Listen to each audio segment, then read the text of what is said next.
Breaking news చూస్తున్నాం. అమరావతిలో regional కోఆర్డినేటర్లతో CM సమావేశం ముగిసింది. ఇక 3 గంటల పైగా కూడా ఈ సమావేశం కొనసాగింది.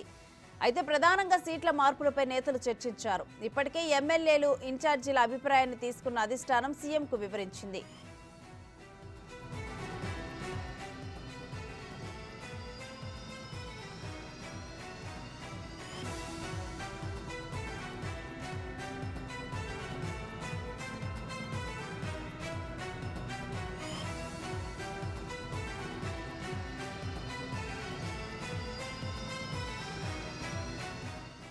ఇక రీజనల్ కోఆర్డినేటర్లతో ముగిసిన సమావేశంపై మరింత సమాచారాన్ని మా ప్రతినిధి మల్లికార్జున్ లైవ్ లో అప్డేట్స్ అందిస్తారు. మల్లికార్జున్.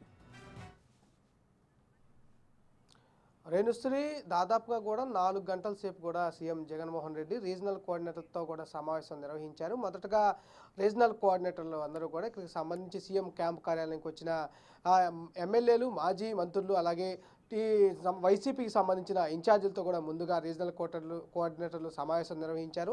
తర్వాత వాళ్ళ నుంచి వచ్చిన ఇన్పుట్స్, అభ్యర్థులను సంబంధించిన సూచనలన్నింటిని కూడా తీసుకొని సీఎం వైఎస్ జగన్మోహన్ రెడ్డి దగ్గరికి కూడా తీసుకువెళ్ళడం జరిగింది. దీనిపై కూడా సుదీర్ఘంగా ముందుగా సీఎం జగన్మోహన్ రెడ్డి అయితే రీజనల్ కోఆర్డినేటర్కి సంబంధించిన అంశాలన్నింటిపై కూడా సుదీర్ఘంగా ఆయన ఈ సమావేశంలో వినటం జరిగింది. సమావేశంలో వినటం తర్వాత సీఎం జగన్మోహన్ రెడ్డి రీజనల్ కోఆర్డినేటర్లకు దిశానిర్దేశం కూడా చేయడం జరిగింది. ప్రధానంగా రాబోయే నెలలో ఏదైతే ప్రభుత్వం తీసుకుంటున్న నిర్ణయాలు ఏదైతే ఉన్నాయో, ఏదైతే పెన్షన్కు సంబంధించినవి కావచ్చు, అలాగే అంబేద్కర్ విగ్రహం సంబంధించిన ఆవిష్కరణ కావచ్చు, అలాగే ఏదైతే చేనేతకు సంబంధించిన ఏదైతే చేయూతకు సంబంధించిన విషయం కావచ్చు, ఆశాకి సంబంధించిన ఏదైతే ప్రభుత్వానికి సంబంధించిన కార్యక్రమాలన్నింటిలో కూడా రీజనల్ కోఆర్డినేటర్లు, వైసీపీకి సంబంధించిన ఇన్ఛార్జీలు, అలాగే ఎమ్మెల్యేలు అందరూ పాల్గొనాలని కూడా క్లియర్గా వాళ్ళకి డైరెక్షన్ ఇవ్వడం జరిగింది. అలాగే ఎవరైతే ఇప్పుడు 11 మంది సంబంధించిన అభ్యర్థులను ఎవరైతే సమన్వయకర్తలను నియమించడం కానీ, సంబంధించిన నియోజకవర్గానికి సంబంధించిన ఇన్ఛార్జీలు నియమించడం కానీ, అక్కడ ఏవైతే తలెత్తిన సమస్యలు ఏవైతే ఉన్నాయో ఆ సమస్యలపై కూడా సుదీర్ఘంగా చర్చించి మిగతా నియోజకవర్గాల్లో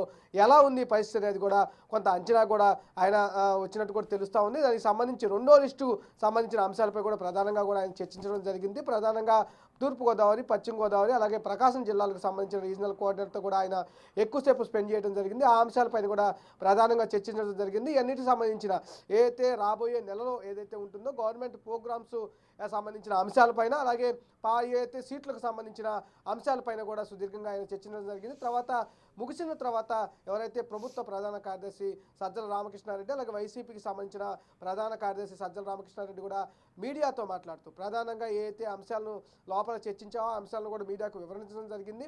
ఆ వివరించిన అంశాల్లో కూడా ప్రధానంగా మనం చూసుకుంటే ఏదైతే అంబేద్కర్ స్టాచ్యూ ఆవిష్కరించే విషయంపై కూడా అన్ని ఏర్పాట్లు చేయాలంటూ కూడా సీఎం ఆదేశించినట్టుగా కూడా ఆయన చెప్పడం జరిగింది. అలాగే ఏదైతే ప్రభుత్వానికి సంబంధించిన 3 కార్యక్రమాలు ఏదైతే ఉన్నాయో ఆ పెన్షన్లకు సంబంధించిన అవ్వాతాతలకు ఏదైతే ఎలక్షన్ ముందు ఇచ్చారో ఆ సంబంధించిన అంశం ఏదైతే ముందో 3,000కు పెంచుతామంటూ కూడా ఇప్పటికే 4 దఫాలుగా పెంచి 4వ దఫా ఈ సంవత్సరం పెంచబోతా ఉన్నారు. జనవరి 1వ తేదీ నుంచి కూడా ఆ సంబంధించిన అవ్వాతాతల పెన్షన్ కూడా సుదీర్ఘంగా చేయాలి, పండగ వాతావరణంలో చేయాలంటూ కూడా CM Jaganmohan Reddy regional coordinator సమావేశంలో కూడా వాళ్ళకి ఆదేశించడం జరగడం అయితే జరిగింది.